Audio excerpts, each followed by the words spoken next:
नमस्कार, मैं और मैं आपको स्वागत है आपका अपना चैनल माई कैप्चर और में। उड़ीसा के पुरी के इस जगन्नाथ मंदिर में भाई बदलाव और बहन सुभद्रा के साथ मौजूद भगवान कृष्ण से जुड़े कुछ रहस्य है। इससे जुड़ी एक कथा है। जब भगवान श्री विष्णु ने द्वापर युग में श्री कृष्ण के रूप में अवतार लिया तो यह उनका नाम मानव रूप था और सृष्टि के नियम अनुसार इस रूप की मृत्यु भी तय थी।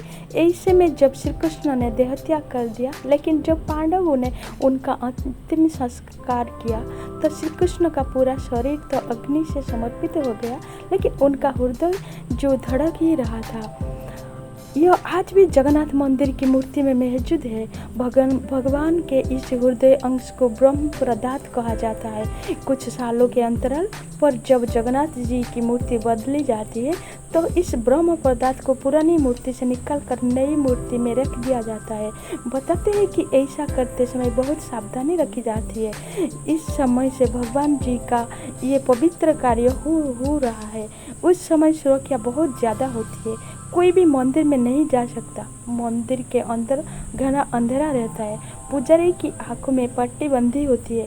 पुजारी के हाथ में कपड़े लपटे दिए जाते हैं।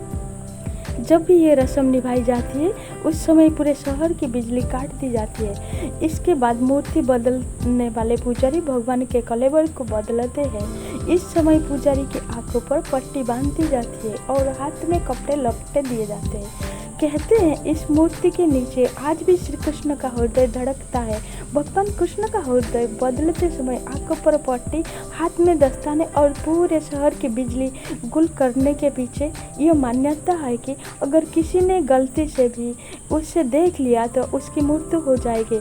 यही वजह से कि नव कलेबर की रस्म निभाते के पहले पूरे सतर्कता बरती जाती है। नव कलेबर अधिकांश जगन्नाथ मंदिर से जुड़ा एक प्राचीन उत्सव है। जब भगवान जगन्नाथ, बलभद्र, सुभद्रा और सुदर्शन की पुरानी मूर्ति को बदलकर नई मूर्ति स्थापित की जाती है। नव कलेबर अर्थात जगन्नाथ, बलभद्र, सुभद्रा और सुदर्शन पुराना शरीर त्याग कर नया शरीर धारण करते हैं। परंपरा अनुसार नव कलेबर का कार्य तब किया जाता है जब आषाढ़ मास अधिक का मास होता है। ये मूर्तियाँ एक विशेष प्रकार की नीम की लकड़ी से बनाई जाती है जिसे दारू ब्रह्म कहा जाता है। हर साल उड़ीसा में ऐसे भी उड़ीसा के पुरी में स्थित जगन्नाथ मंदिर में मौजूद रहस्य के बारे में तो आपको नहीं पता। ऐसे जगन्नाथ मंदिर के बहुत सारे चमत्कारिता है। राजा इंद्रद्युम्न ने बनाया था ये मंदिर। राजा इंद्रद्युम्न मालवा का राजा था जिनके पिता का नाम था भारत और माता का नाम था सुमति था। राजा इंद्रद्युम्न को सपने में हुए थे जगन्नाथ के दर्शन। कई ग्रंथों में राजा इंद्रद्युम्न और उनके यज्ञ के बारे में विस्तार से लिखा है। उन्होंने यहाँ कई विशाल यज्ञ किए और एक सरोवर बनवाया। एक रात भगवान विष्णु ने उनको सपने में दर्शन दिए और कहा, नीलांचल पर्वत की एक गुफा में मेरी एक मूर्ति है, उसे नीलमाधव कहते हैं। तुम एक मंदिर बनाकर उसमें मेरी यह मूर्ति स्थापित कर दो। राजा ने अपने सेवकों को नीलांचल पर्वत की खोज में भेजा। उससे एक था ब्रह्मांड विद्यापति। माना जाता है कि भगवान विष्णु जब चारों धाम पर बसे अपने धामों की यात्रा पर जाते हैं तो हिमाचल की ऊंची चोटियों पर बने अपने धाम बद्रीनाथ में स्नान करते हैं। पश्चिम में गुजरात के द्वारिका में वस्त्र पहनने में पुरी में भोजन करते हैं और दक्षिण में रामेश्वरम में विश्राम करते हैं। द्वापर के बाद भगवान कृष्ण पुरी में निवास करने लगे और बन गए जग के नाथ अर्थात जगन्नाथ। पुरी का जगन्नाथ धाम 4 धामों में एक है। यहाँ भगवान जगन्नाथ बड़े भाई बलभद्र और बहन सुभद्रा के साथ विराजते हैं। कहा जाता है जब वो दारू ब्रह्म वो पुजारी बदलते हैं तभी उनके हाथ से खरगोश के टाइप कुछ हिलता है। उसका मतलब कृष्ण जी का आज भी उनका हृदय धड़क रहा है और जीवित है। पुराणों में उसे धरती का बैकुंठ कहा गया है। ये भगवान विष्णु के 4 धामों में से एक है। इसे श्री क्षेत्र, श्री पुरुषोत्तम क्षेत्र, शाक क्षेत्र, नीलांचल, नीलगिरी और श्री जगन्नाथपुरी भी कहते हैं।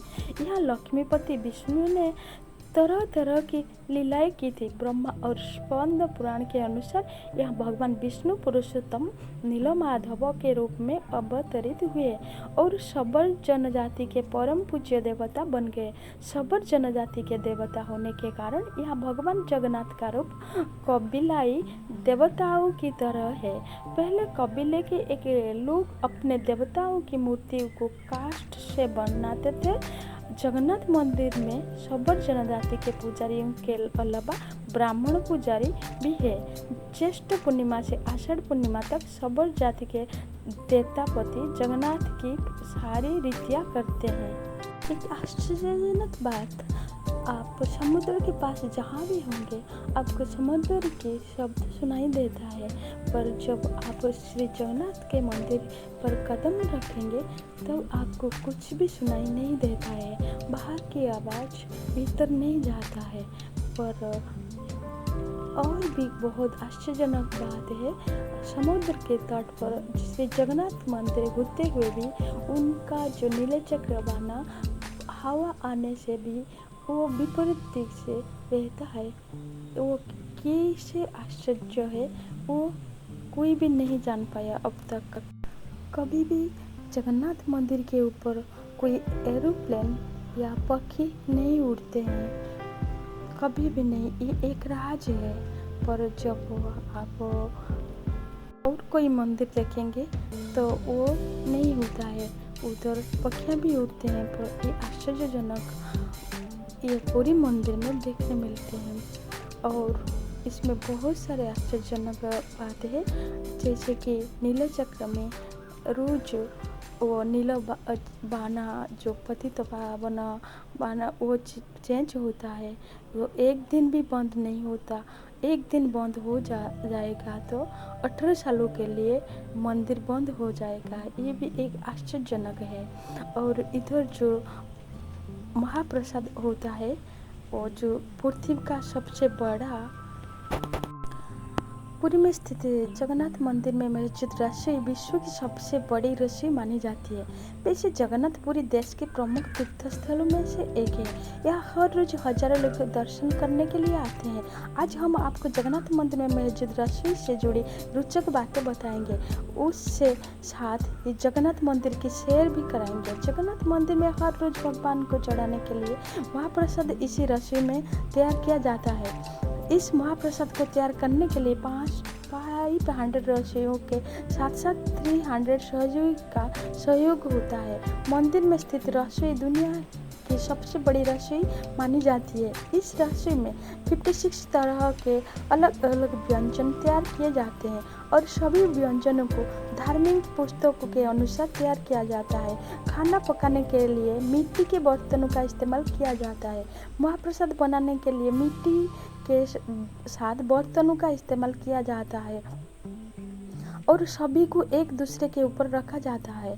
खास बात यह है कि सबसे ऊपर रखे बर्तन का खाना पहले और सबसे नीचे रखे बर्तन का खाना बाद में पकता है। रसोई के पास 2 कुएं मौजूद है जिनका नाम गंगा और यमुना है और उन्हीं दोनों कुएं से प्रसाद तैयार करने के लिए पानी निकाला जाता है। जगन्नाथ मंदिर विश्व भर में प्रसिद्ध है। इस मंदिर के भव्य आर्किटेक्ट पर लोग रिसर्च करने के लिए आते हैं। श्री जगन्नाथ को भगवान विष्णु का एक रूप माना जाता है।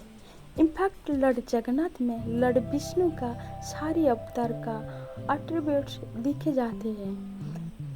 इसी कारण अलग अलग वेकेशन पे लॉर्ड जगन्नाथ की पूजा डिफरेंट फॉर्म्स किया जाता है। लॉर्ड जगन्नाथ को लॉर्ड विष्णु की 8वीं अवतार लॉर्ड कृष्णा से आइडेंटिफाई किया जाता है। दोस्तों, आप सबको कैसा लगा? आप सबको अच्छा लगे तो मेरी चैनल को सब्सक्राइब कर देना। मिलते हैं फिर दूसरे वीडियो के साथ।